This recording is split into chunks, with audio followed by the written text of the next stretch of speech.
Good morning guys, সবাইকে শুভ সকাল।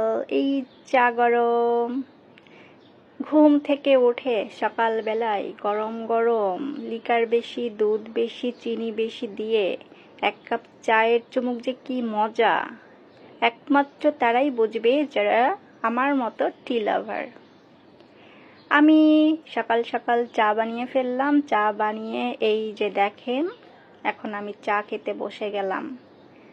কি যে মজা হয়েছে, একদম লিকারটা পারফেক্ট ছিল, সাথে চিনি, দুধ সব কিছু মিলেমিশে একদম আমার হাতের বানানো চাটা দারুণ হয়েছে। প্রত্যেকটা চুমুকে কিন্তু অনেক টেস্ট। সবাই আবার ভাববেন না যে আমি নিজের ঢোল নিজে পেটাচ্ছি। শোনেন, যেটা ভালো সেটা অবশ্যই সেটা ভালো বলতে হবে। আমি যদি চাটা খারাপ বানাতাম অবশ্যই বলতাম। তবে আমি কিন্তু এত ভালো চা বানাতেও পারি না। তবে আজকের চাটা ভালোই হয়েছে, আর আমি যখনই চা বানাই তখনই চাটা খেতে ভালোই লাগে। তার মানে বোঝা যাচ্ছে, তার মানে মনে হয় আমি ভালো চা বানাতে পারি। উফ, কি যে মজা হয়েছে।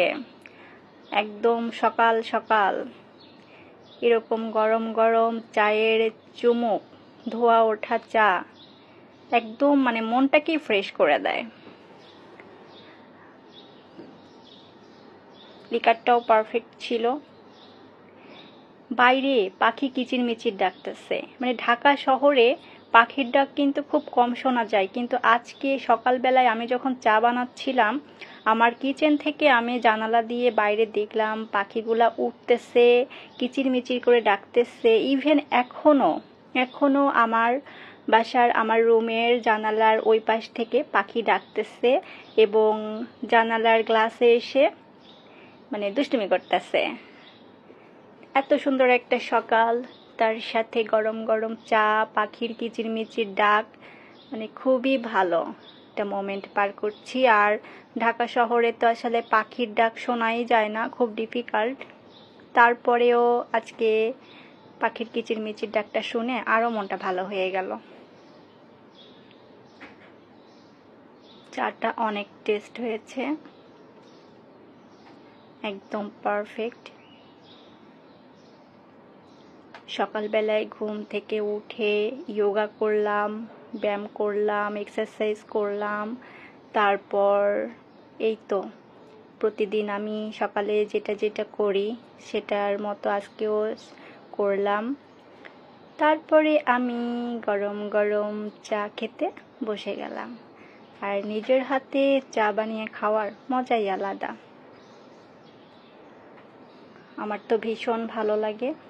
আমি তো বলতে পারেন যে আমি টি লাভার। আমি কিন্তু টঙের দোকানে চা খেতেও অনেক পছন্দ করি, আর বাসাতেও আমি নিজের হাতে চা বানিয়ে খেতে পছন্দ করি। চা বানিয়ে আব্বুকে দেই, আম্মুকে দেই।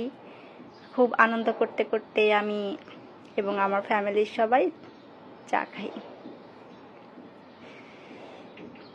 এই ধোয়া ওঠা চায়ের মধ্যে অনেক ফিলিংস, অনেক আনন্দ। আপনারাও এইভাবে প্রতিদিন সকালে, বিকালে, সন্ধ্যায় চা বানিয়ে খাবেন। ভালো থাকেন সবাই। আজকের মতো বিদায় নিচ্ছি। আল্লাহ হাফেজ।